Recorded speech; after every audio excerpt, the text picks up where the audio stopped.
cheer. Hello, Your Majesty. Hello, hello, hello.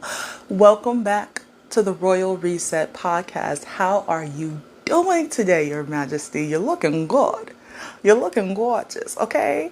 Opened up my phone screen and bam, there you are, Your Highness. Okay. I see you. I see you. For real. How are you doing today, Your Highness?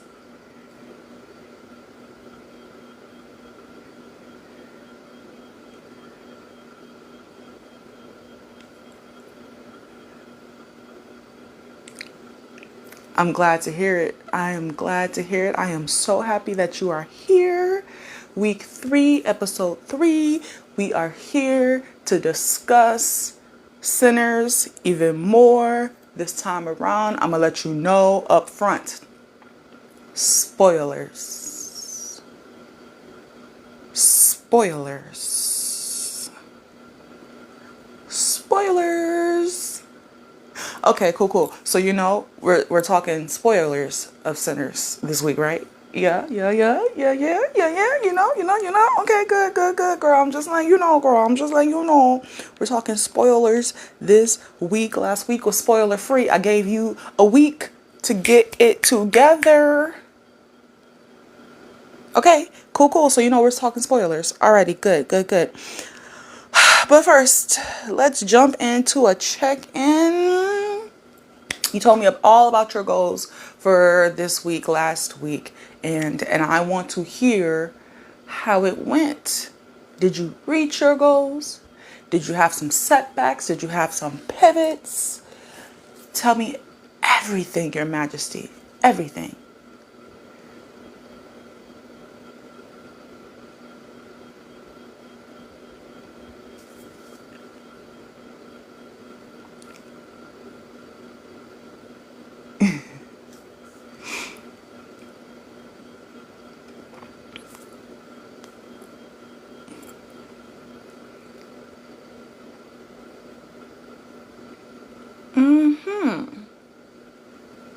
Very interesting, Your Highness. Okay, I hear you. Some things to work on, some things to celebrate, some things to work out. Is life. But I'm happy that you are keeping going. There's so many people who have goals, who are comfortable, remember from our first episode, and aren't doing anything about them. More comfortable living a life of misery than putting in the work to reach their goals. So always remember, whether you reach the goal or not, or whether you're deep in the trenches of just working towards that goal, remember, you're already ahead of the game. Already ahead of the game, Your Majesty. So let's get into it. Prop me up so you can do your laundry, get you a drink or something, a meal prep, clean your house, and let's chit chat. My week was excellent. Again, and until June 20th, when we discuss my week, it's always going to be 75 hard. Because today is day 21 of 75 hard. Yeah. Keep it going. Yeah. I'm doing the damn thing.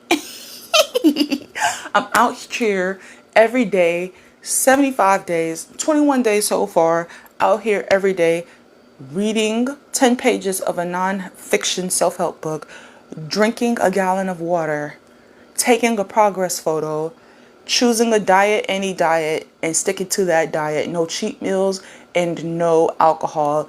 And my diet is intermittent fasting, so I only eat between the hours of 8 to 4. And 8 a.m. to 4 a.m. and working out twice a day, every day between the hours of 8 to 4. And 8 a.m. to 4 a.m. and working out twice a day, every day. 75 soft, 75 medium, No, no, no, no, no. That's not how I do these things, okay? That's not how I do these things. Mine's at 75 extreme. On top of all of those things, I'm still doing my Duolingo lesson every day. I'm still meditating every day. I'm still journaling every day. And I'm still writing 30 pages of my book or not 30 pages. Ooh, Jesus. Could you imagine? 30 minutes. I'm running for 30 minutes. So every day. So, and my first workout is at 2 a.m. I'm just that girl, 21 days, 21 days. However, and we'll get into this a little bit later, but the real challenge starts now. These next 2 weeks out here in Southern California, who's coming? She's coming. Beyoncé. Yes, the first Cowboy Carter Tour date is tomorrow. I have tickets to all 5 LA shows. So if I can make it through the next 2 weeks, June 20th, a piece of cake. So yes, that has been my week. It's been 75 hard.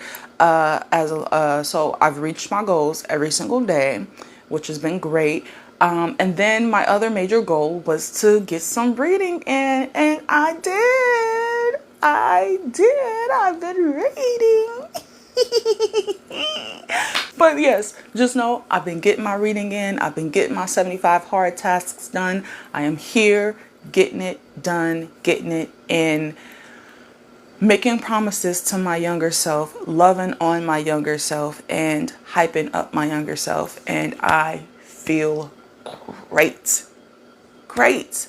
Alrighty, so let's jump right into positive news. Again, this is a spoiler-filled episode for sinners, right? So why not talk about the one and only Ryan Coogler? Yes, director, writer, extraordinaire of Sinners. If it wasn't for him and his brilliant mind, we wouldn't be here today. Yes, exactly. Let's talk about his record-breaking opening weekend. Yes, it was predicted that he would make around 30 to 40 million, and he exceeded that. And not only that, this weekend is predicted he'll make an additional 40 something million, which is not that big of a drop. Usually from the first weekend, opening weekend, to the second weekend, there's like a 40 to 60% drop. They're saying his drop is only going to be about 10%, which is amazing.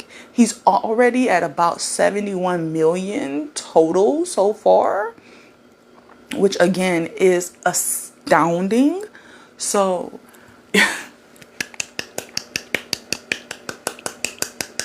brava, Ryan Coogler. You did the damn thing. Yes. And you know what my favorite part about all of this is? As soon as Sinners dropped, as soon as it was given to the world, Jordan Peele said, hey, I'm still out here and I got a new one coming. I love me some Jordan Peele films.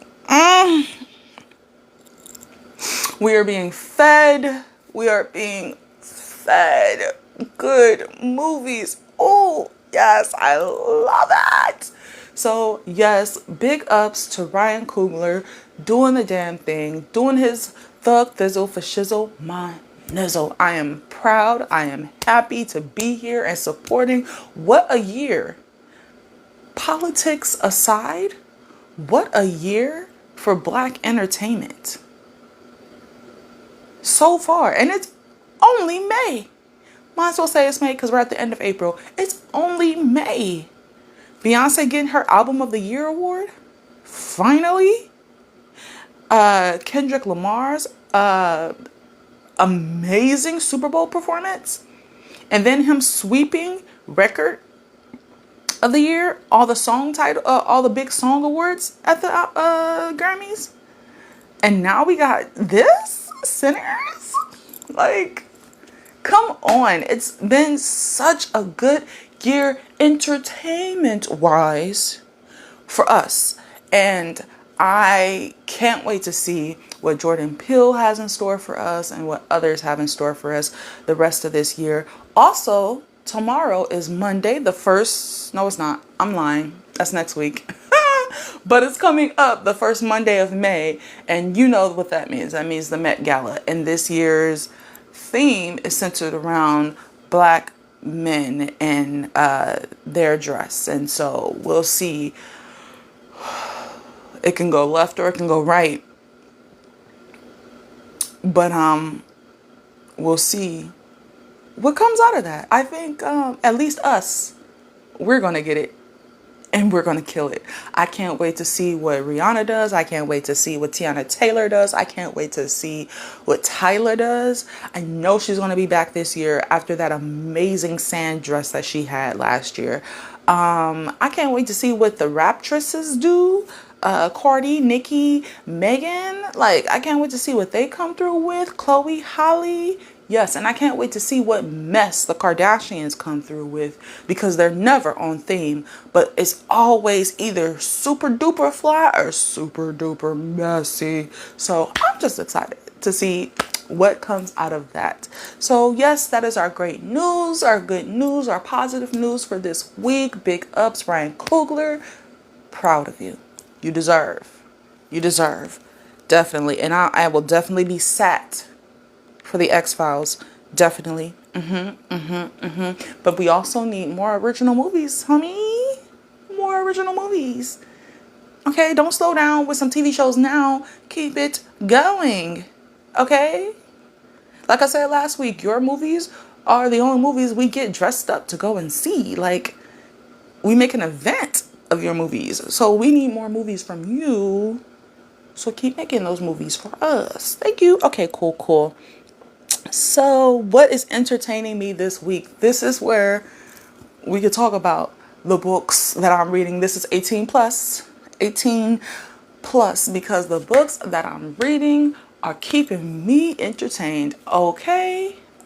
So I'm reading this Mafia series book right now, and it's by a queen named Maggie Cole.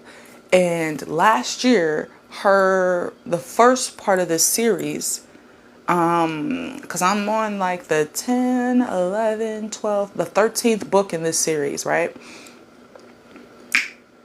I started this series last year, and this is the series that got me into the Mafia books, okay? Because before I was like, I haven't even seen The Godfather. I know I haven't seen Scarface 1, 2, 3, or 4. I don't know how many there is. I ain't seen none of them. You know, I'm not Mafia. Why would someone want to date a Mafia dude? I get it now.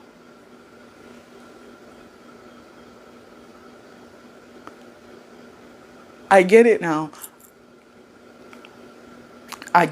So I started reading her books, and then I read a couple of books by a Black author. Oh, I got to put those in the title and the description below, because those two were good. It was by the author's name was, she writes like 6 or 7 books a year. And there's so many of hers that I need to dive deep into. Her name is right there, but it's gone. So I will look that up and I'll put her name in the description below. But I read a couple of books by her that were Mafia based, and I was like, oh, I get it now. I really do. And then I hopped onto S.J. Tilly and read her series with Nero King. Dom. And Hans, but Dom.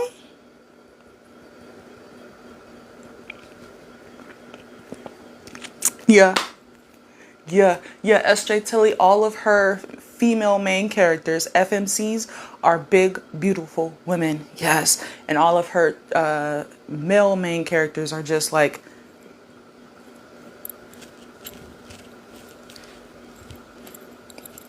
big, burly dudes who are soft and gentle with their women. Yes. And Yes, Dom, man. Dom, I will forever love me some Dom, okay? Okay? Okay?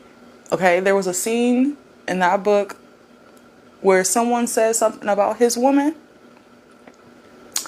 and he put on these diamond encrusted,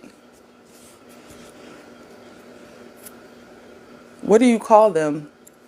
Braces, and beat a hole into that man's chest. Just kept going until he was able to pull out his heart and crush it. Like, just kept going. Just kept going. You talk about my woman?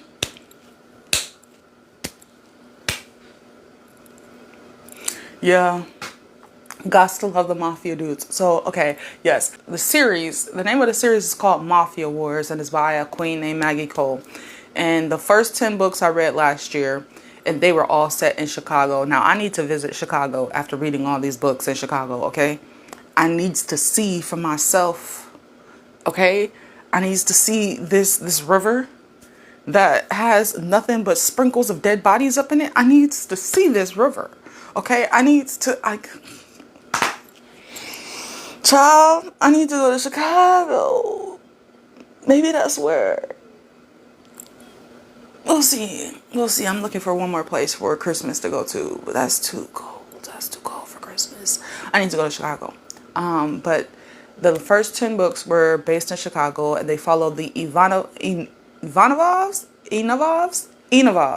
follows the Ivanovs and the O'Malleys.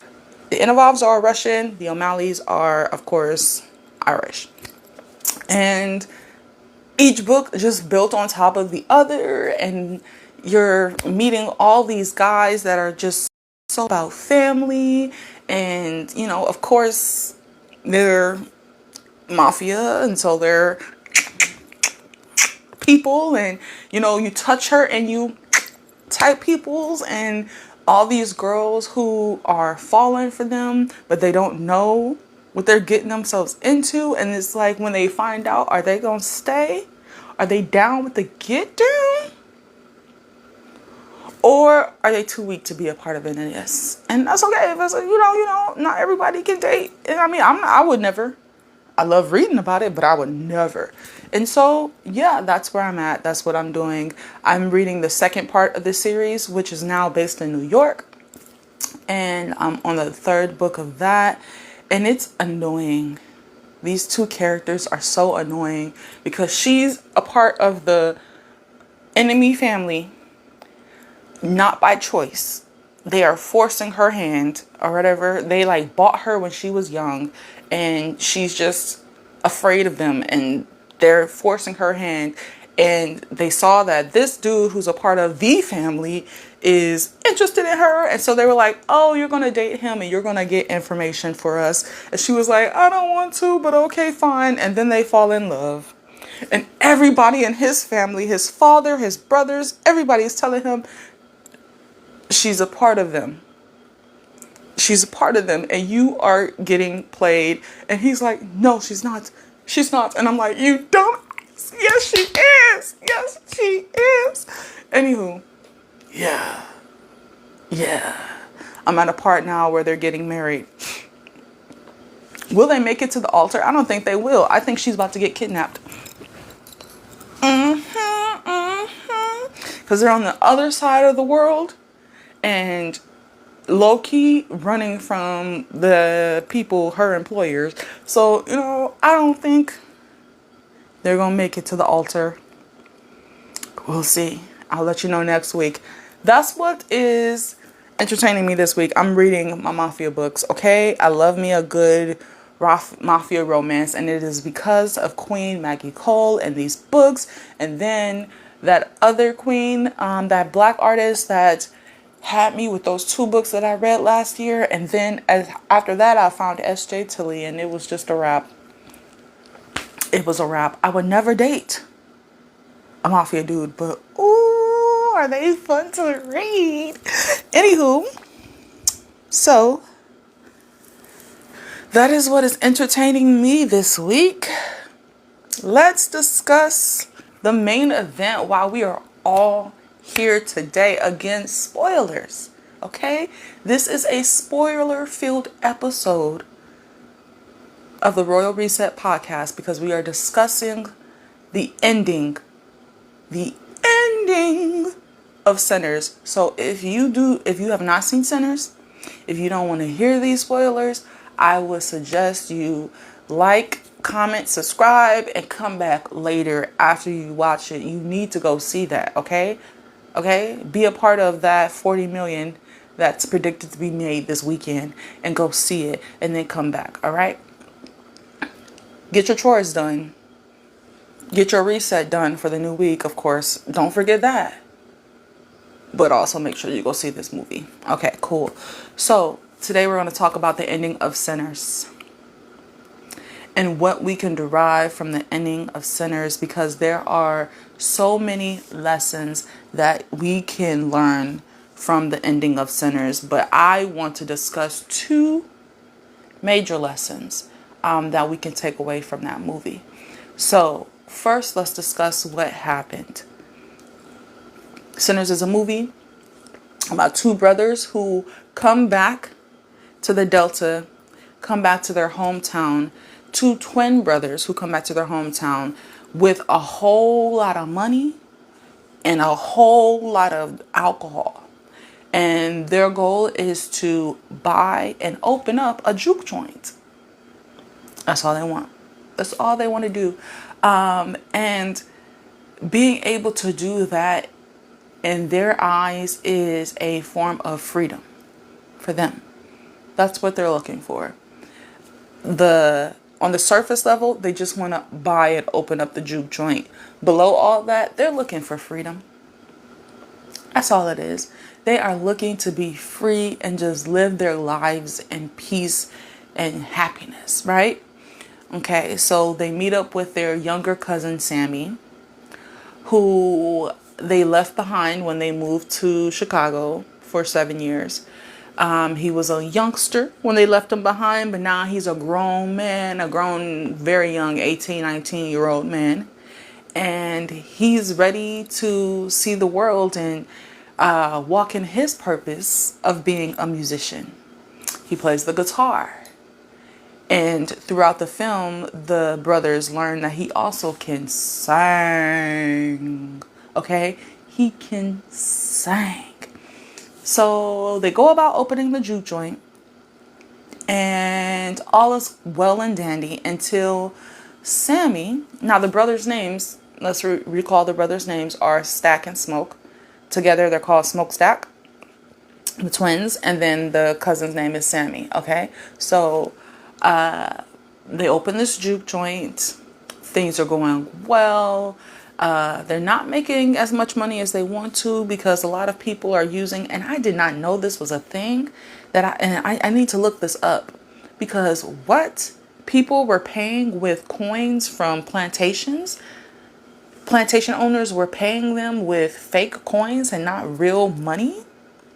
So they weren't making as much money as they thought they were going to make.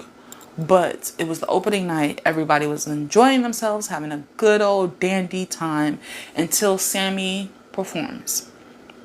Now, Sammy has a gift, a God-given gift, okay? His performance is so powerful that it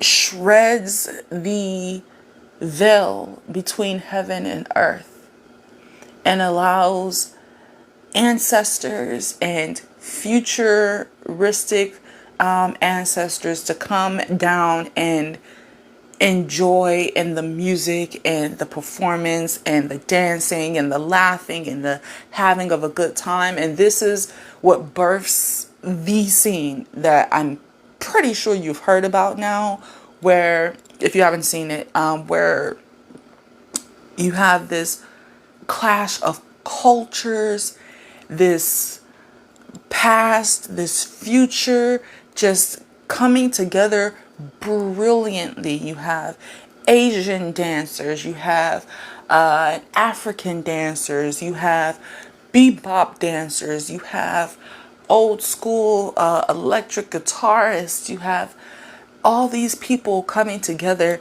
in this juke joint and enjoying this moment of immense joy and freedom and pleasures strictly from Sammy, his playing, and his voice, right? That draws the attention of our lead vampire Remick and his little crew that he just created. Right? Okay. And so Remick wants Sammy because he wants access between the veil. He wants to use his gifts so that he can see people that he wants to see who have passed on. So he knocks on the door of the juke joint, asks them if he can come in, and they say no, because this ain't for you. This is for us. FUBU, for us, by us, for us. Only us, okay? And so Remick hangs out outside, waiting for someone, somehow, some way, to let him inside so that he can eat them all or turn them all and have access to Sammy. Now, in this movie, vampires must be let in. You must, invite them in. Once they are turned, the vampire who turns you knows everything that you know, and you know everything that the vampire who turns you knows. And also they have some sort of hold over you. You're still in there, even though you do die and you come back to life. You're still in there, but you're being controlled mostly by the vampire that turned you. But if the vampire that turns you dies, you don't die. Okay? So the rest of the movie is all about them trying to stay safe inside and not go outside and not, get eaten. However, things happen and Stack ends up becoming a vampire. Smoke ends up dying.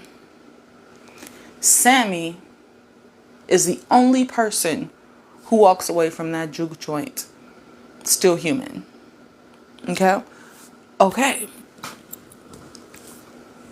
What is the lesson that I want to discuss from Sinners that I think is so important? Is literally the basis of everything that I do, why this podcast is here, why 4B.net is here, why the 4B Queendom is here, why I do all that I do on TikTok. This is the reason why I believe Sinners was made. Because if you look at it, Stack, Smoke, and Sammy all were looking for freedom. Okay? They were looking for freedom. Stack and Smoke were looking for freedom to just love the people that they wanted to love, make the money that they wanted to make, live their lives. Sammy just wanted to play music. Live his life playing music. That's his joy, his purpose, his gift, right?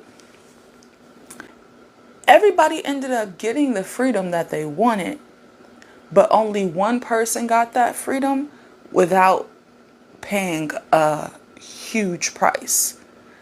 Stack died and became a vampire. So he had to become a villain, a monster, in order to find his freedom. Right? Smoke died and joined Annie in the afterlife and his unborn child. He had to die in order to find his freedom. But Sammy, when he left that night, he went back home and was accosted by his father, a preacher, who told him, put the guitar down and come join us. Let go of all that music and that bump and grinding and that devil's worship, and come to our side, which isn't true freedom. Let's talk about that. He decided not to put the guitar down And the ending of the movie is him driving off into freedom, choosing himself, choosing his gift, choosing his purpose, and then living out a life of freedom through his gift. He becomes this major blues player and singer. And towards the end of his life, he has his own club. And he's just playing. And he's so happy and so filled with joy as he's just playing and he's singing the blues. It's there. What is the lesson that we can learn from this? The lesson that we can learn from this is the only way towards freedom, towards you living your best life, is you using the gift that God gave you and walking in your purpose. That is the only way you will ever have true freedom. True freedom. There is a mid-credit scene, because there's 2 credit scenes. There's a mid-credit, which is after the first, after the directed by and the main actors. And then there's an end credit scene that's after all the credits at the very end. The mid-credit scene, we see Stack come back and talk to Sammy, an old Sammy, 70s, 80s. He like sniffs him and he's like, oh, it's not going to be too long for you. You know that, right? I can help you. I can turn you and give you more years to make that music that you love to make so much. And Sammy says, no, I'm good. I've done everything that I wanted to do. I'm ready. What power, what freedom, what a strong statement. I don't need to become you. I don't need more time here on this earth because I did everything that I wanted to do. I chose me. I chose my purpose. I chose my passion. I chose my gift. And now I'm ready. I'm ready for the next stage. You will never find true happiness, Your Majesty. You will never find true freedom, Your Highness, until you take the leap of faith in you. In you, the entire movie, everybody was telling him, you know, it's going to be hard as a musician. This isn't the life you want. You should go. You can be your father's a preacher. You can follow in his footsteps. You'll make a nice, strong, good living. Even his father, that's the devil's music. You're up there and you're not doing it, but you're allowing people to be influenced by your music and you're doing the devil's work. Blah. Everybody's in his ears telling him what he should and shouldn't do with his gift. A gift that ripped the veil between heaven and earth. It was so strong, so powerful. A gift that had the past and the future blending in with the present. A gift that had Asians and Africans and Native Americans coming together in song and dance and joy together in one moment here right now in the present. A gift that powerful. He should give up? No. No. The only way to find your true power, to find your true freedom, to find your true happiness, if you're one of those people from the first episode who have found that you are not happy right now, the only way to find that happiness that you seek, that you deserve, is through walking in your purpose. Through walking in your purpose. It's the only way, Your Majesty. It is the only way. And the way that Ryan Coogler laid that out was just so powerful. And it all came down to that ending credit scene, because after Sammy says what he says, I'm good. You don't need to make me into a vampire. I'm good. I'm ready to go. I've done what I needed to do. He asks Stack. He tells Stack that day, before Ish hit the fan, was one of the best days of his life. And he asked Stack if he felt the same way. And Stack says yes, because it was the last time he saw his brother, and it was the last time he saw the sun. Yes, Stack is free because he gets to be with Mary. But at what cost? His brother. He can't go out during the daytime.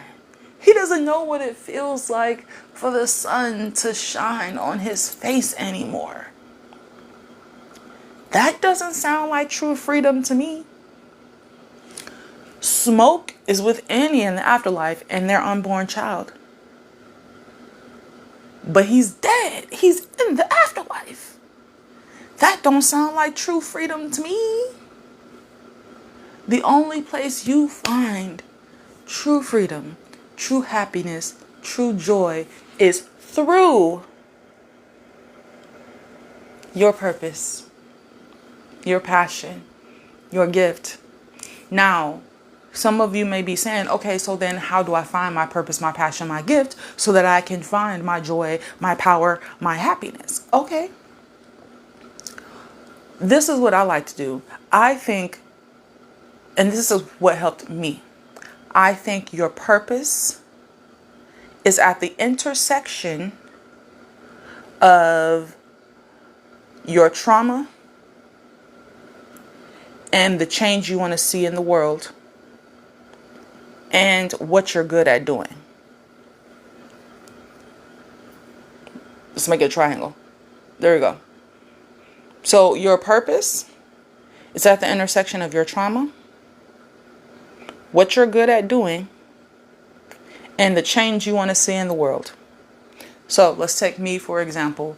I read The Purpose-Driven Life by Rick Warren, and that's what helped me pray and really meditate on what my purpose is.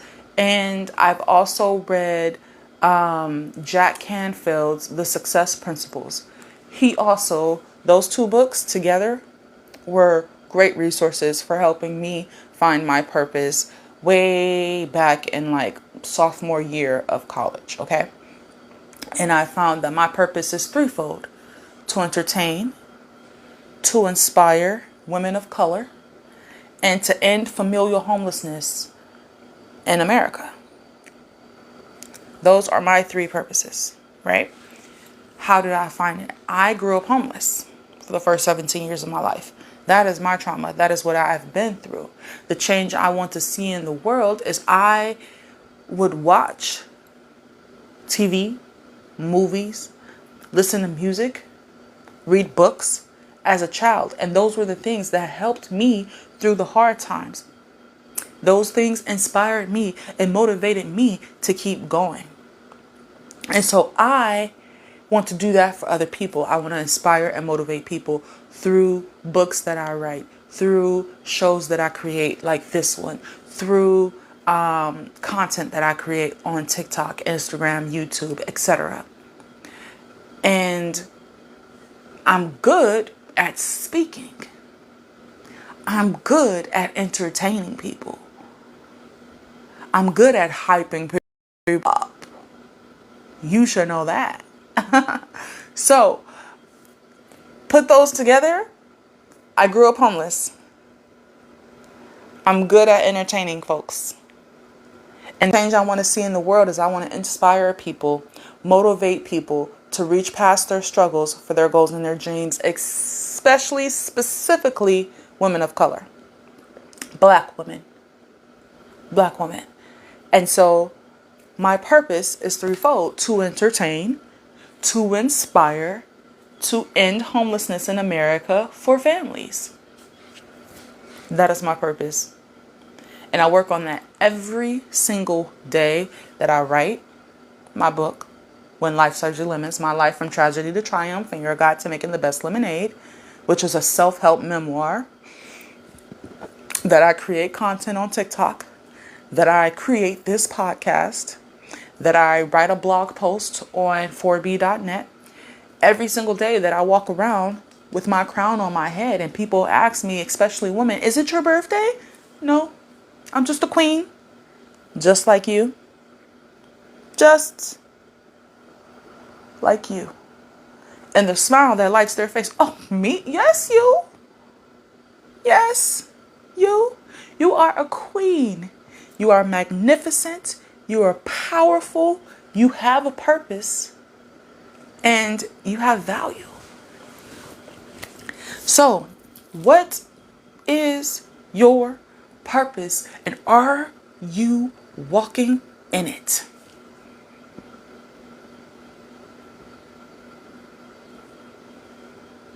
Because you're not going to find true happiness, freedom, joy, the life that you deserve to live, that best life ever that you think about, that you dream about all the time, that keeps coming back to you over and over and over again. That's never going to leave you, queen. It's never going to leave you. It's going to keep returning to you over and over and over again because it's there for you.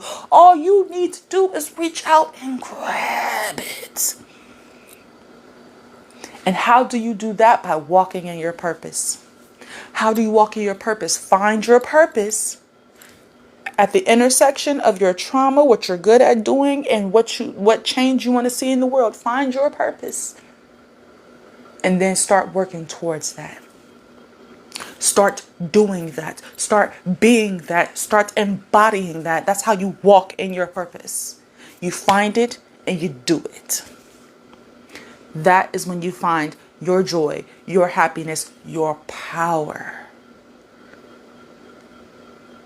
Yes, because as I said last week, as soon as you decide you want your happiness, you want to start living the life that you deserve to live, the universe will help you. The universe will guide you. It will lead you. You have to make the decision, the conscious decision, and start acting towards that goal. And then the universe will keep pushing you and pushing. It's like Moana. We've seen Moana, right? Okay. The first one or the second one, whichever one you've seen. Hopefully you've seen both though. I'm definitely judging if you haven't. Nope, never mind. I'm not judging because I did just say that I haven't seen. Okay, yeah, we don't have to say it again. We don't have to say it again. You know. I remember y'all bagging. I won't judge. But hopefully you've seen at least the first Moana. Whenever she was in a bind, whenever she needed help, who was there? The ocean, bumping her up. If she fell into the water, putting her back on her boat. When she was at her wit's end, ready to give up, who came to visit her? Her grandmother, as a stingray. Like, it's a movie. It's a children's movie, but it still has powerful messages within it. Once you decide that you're ready to go for what you want, to walk in your purpose, you will find it. You will reach it. There's no way you can fail. There's no way you can fail. And if you do, it's just a stepping stone to your real purpose. Whatever you failed was not actually what you were here for. And you need to do some more work. Sammy found his happiness, his joy, his peace when he decided music is my purpose. It's what I was put on this earth to do. It is my power. It is my gift. And I will use it. Went on to live a long life of playing music and enjoying bringing joy to others through his music. Now there's a second smaller, but just as important message in that mid-credit scene that I want to discuss today, because it comes from the same lines. Sammy says that day was the best day of his life before Ish hit the fan. But he says that he does still every week have nightmares about that night. And I just want to step in and remind you that it is okay to not be okay, but it is not okay for you to stay that way. It is okay for you to not be okay, but it is not okay for you to stay that way. There are people out here who want to help you. There are services out here that you can take advantage of that will help you. There is always a way. If you don't have the money to pay, there are free resources out there to help you, to guide you, to lead you towards being okay, towards feeling okay, towards finding your happiness and your joy. Therapy is one. I cannot stress this enough. Therapy, having someone you can talk to objectively, who's going to tell you when you on some bullshit, but also validate your feelings and help you work through them, give you tools to navigate life with whatever trauma, mental health issues, or complications you have. There's medication to help you, to guide you, to lead you, to clear that fog from your brain. Give your brain a little assistance, a little extra work, a little extra TLC so that you can function and do the things that you want to do but just can't seem to do. There are support groups. There are books you can read. People who are willing to talk to you, mentors, everything. There's always a way, Your Majesty.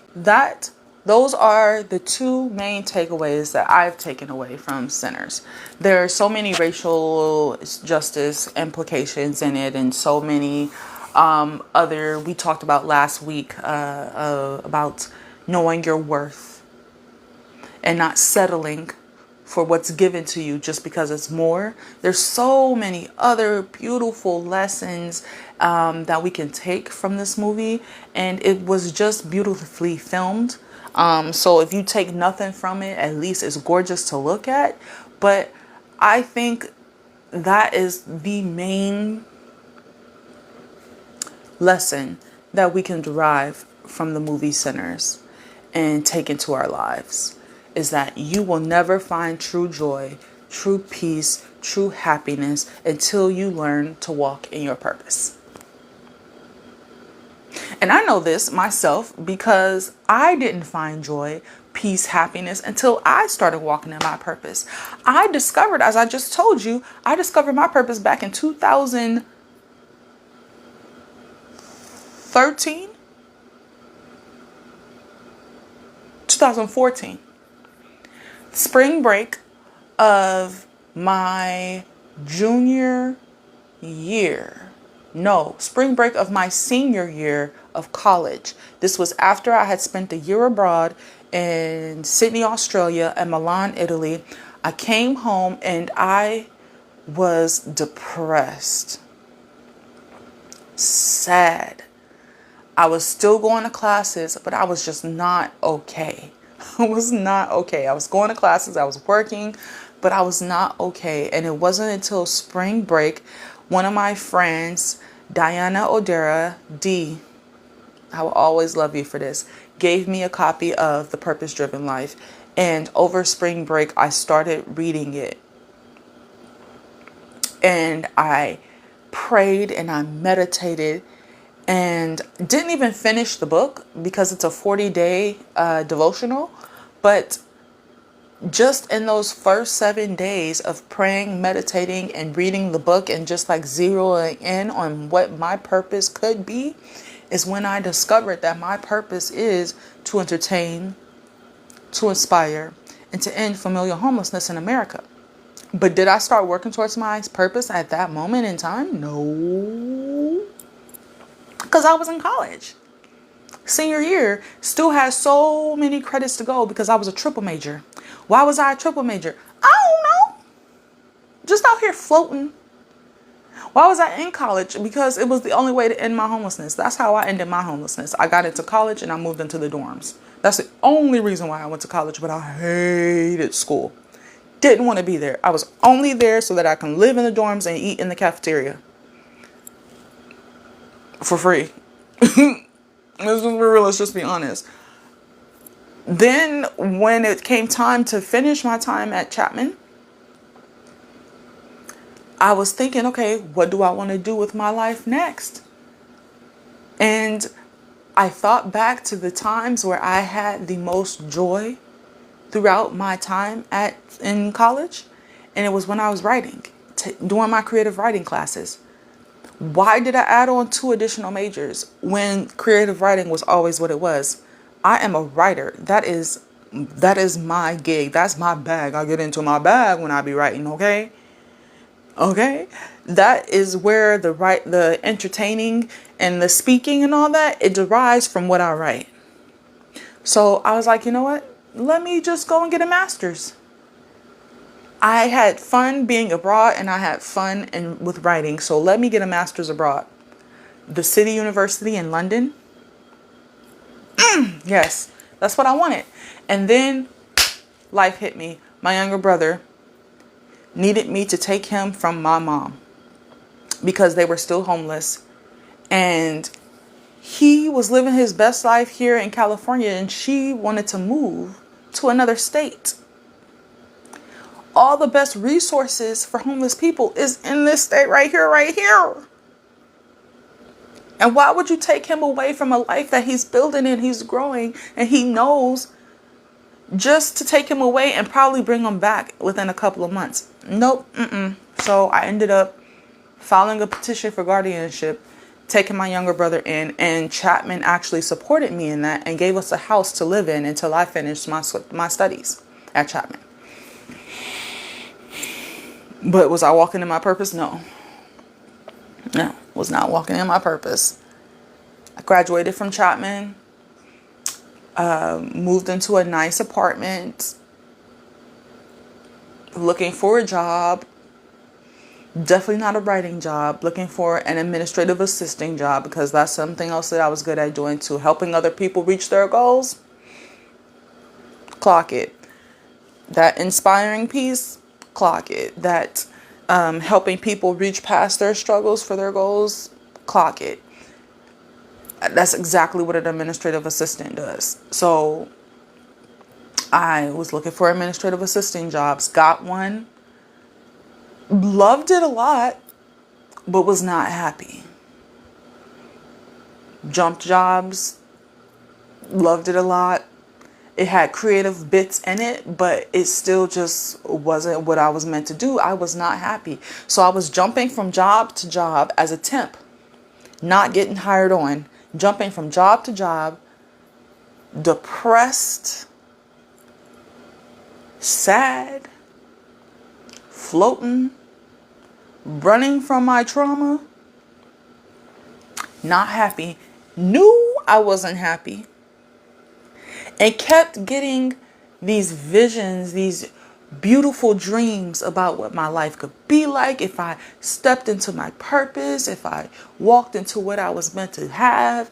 Kept getting these dreams about what my future could look like if I did that. And was like,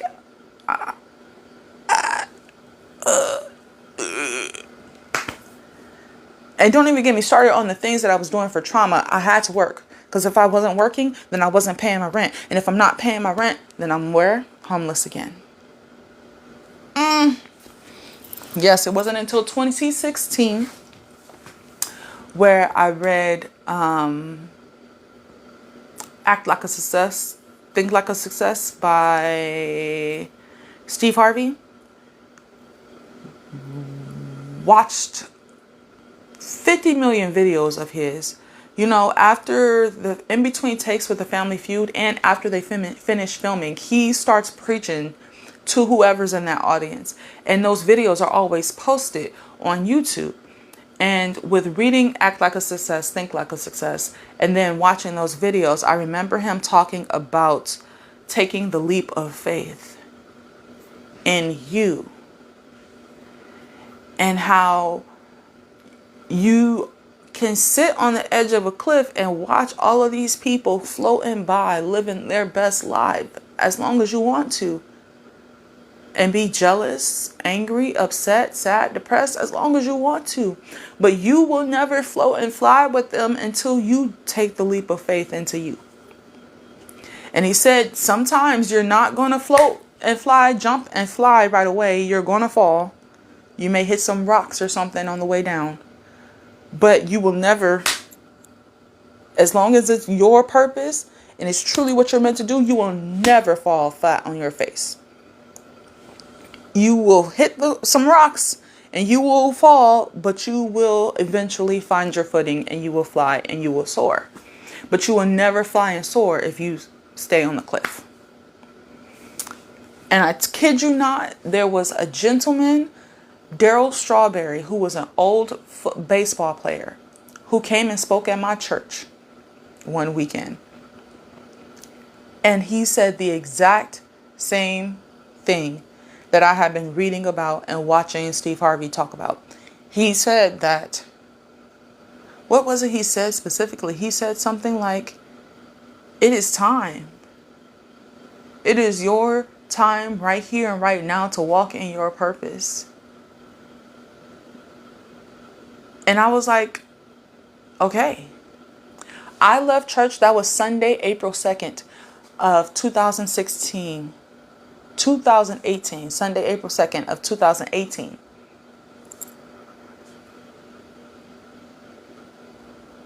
Right? No, I'm lying. That was Sunday, April 2nd of 2016. 2016. That day, I left church, drove right to work. At the time, I was a temp for Kaiser Permanente. Drove to the Innovation Studio, used my badge to get in, collected all my things, closed out of all my projects, wrote down instructions for the other administrative assistant working in the department, wrote a note to the head of the department, letting her know that I was resigning as of that day, left, and was done. I had already got a car and was Ubering and lifting outside of working at Kaiser Permanente. And the goal was to start 4B and Uber and Lyft, but on my own terms. And I have to tell you, those 3 years of Ubering and Lyfting full time were some of the most stressful years of my life, but also some of the most free, some of the most joyful, happiest moments of my life. Driving people around and just pulling over in between passengers to go grab my laptop, sit in a coffee shop and write a blog post. Yo. Driving people around and then pulling over somewhere where there's a beautiful backdrop view and creating an Instagram video with a quote of the day. Yo. I was at peace. Even though I am still working a full-time job right now, 40 hours a week, I'm still creating this podcast.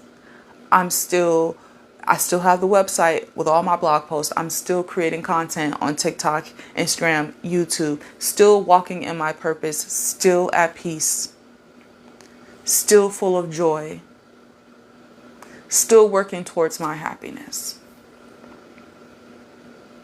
And whenever I stop, all hell breaks loose. All hell breaks loose. I told you I'm doing this 75 hard right now, and this 75 hard is not a fitness challenge, folks. It's not a fitness challenge. It's a mental health challenge, right? And doing these things, making these promises to myself as little leaps of faith in me and following through on them every single day, writing my book for 30 minutes every single day,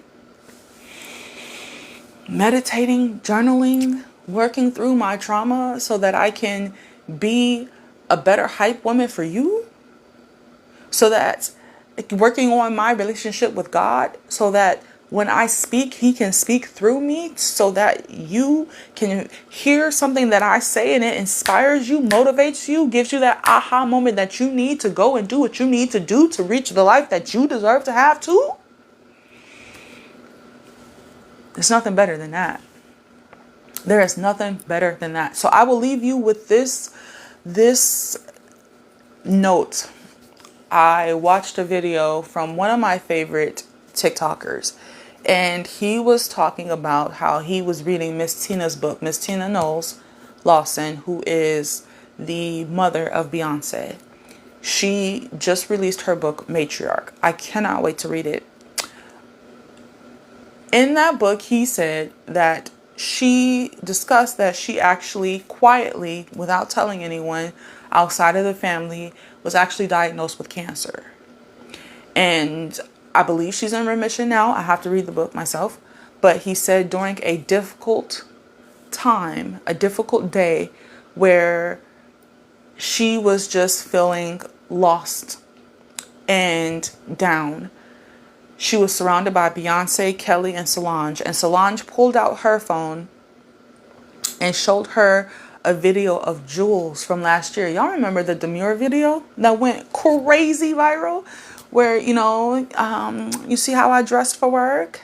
Very demure, very classy, very cute, very demure. That video showed Miss Tina that video, and that brought her joy, brought her peace in that moment. Jules most likely didn't know that.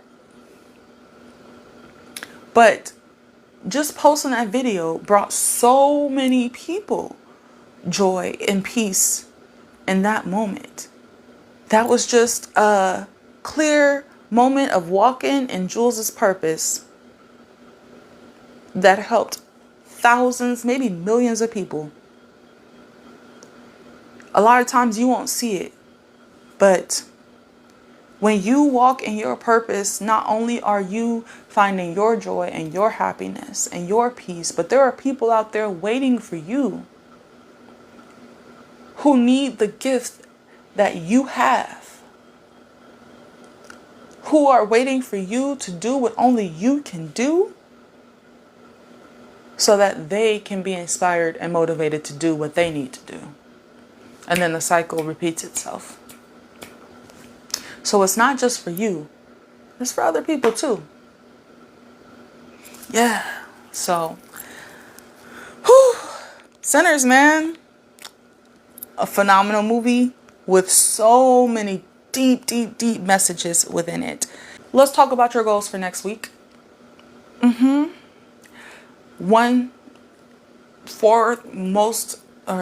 First and foremost, based off of our conversation today, your goal next week is to find your purpose.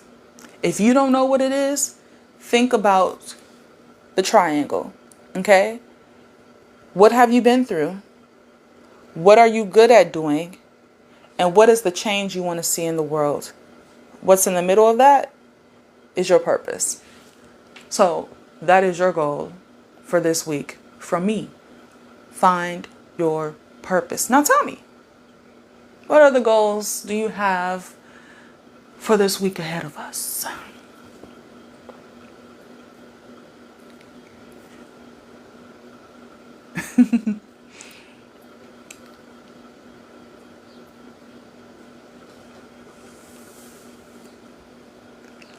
Awesome. Great. Now, next week, I'm going to come back to you. We're going to have our conversation and I'm going to ask you, what did you do to reach those goals? And I'm going to want an update. I'm going to need an update, Your Majesty. Yes. For myself, again, 75 hard. Today is day 21. Let's make it to day 28. While also enjoying life, by the time we talk next week, I will be preparing for the third show, which will be that night, Sunday night, of the Cowboy Carter Tour. So I see her tomorrow, and then I'll see her Thursday and then Sunday. So, yeah, Cowboy Carter. And of course, you know, I'm going to tell you right now, our next episode is going to be Cowboy Carter. Yes, exactly. I want to make a prediction right now. I've made it with Instagram. If you don't follow me on Instagram, I do daily vlogs every day that you don't have to wait for. On TikTok, you have to wait for me to edit and post my 75 hard vlogs. But on Instagram, I do them every day, 413 Queen Marie. And I told them, but I'm going to tell y'all here right now, my prediction. Destiny's Child is going to be a part of this tour somehow, some way. I'm letting you know, if they're not going to be a part of it every single day, they're going to be there somehow, some way, a part of this. Because the whole point of this 3-act project derived from the way she was treated at the Country Music Awards. Okay? And how they were racist towards her, and they told her she wasn't country enough. She wasn't country.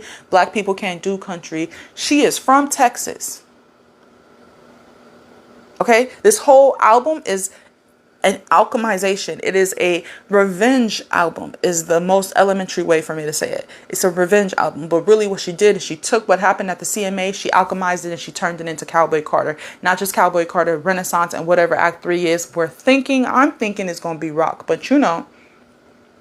And she confirms this in her book that she just released that says, if you've seen the photos, it says, you cannot reclaim something that was already yours. She's going back to her roots with this tour. These Chitlin circuits and the women walking around with the sashes, driving on the cars and stuff with the rodeos and things of that nature, the rodeo queens. This is what she grew up on. She's going back to her roots. And who else is in her roots? The Children of Destiny. I'm telling y'all right now, we might even get all 4. The original. We might. That is my prediction. But those are my goals. To enjoy life at the Cowboy Carter Tour. And to make it to day 28 of 75 Hard. So, that is all I have for you today, Your Majesty. Thank you so much for hanging out with me today on the podcast, for doing your laundry or preparing for your new week while we sit up here and we chit chat. Today, I am going to head on to church right now, come back home, prepare for the tour tomorrow, and then head to Disneyland and have me a good old day. And I hope you have an amazing day, an amazing week yourself, Your Majesty. Thank you again for hanging out with me, spending your Sunday with me. And I will see you again next week, same time and same place. Thank you so much, Your Majesty. Bye. Bye.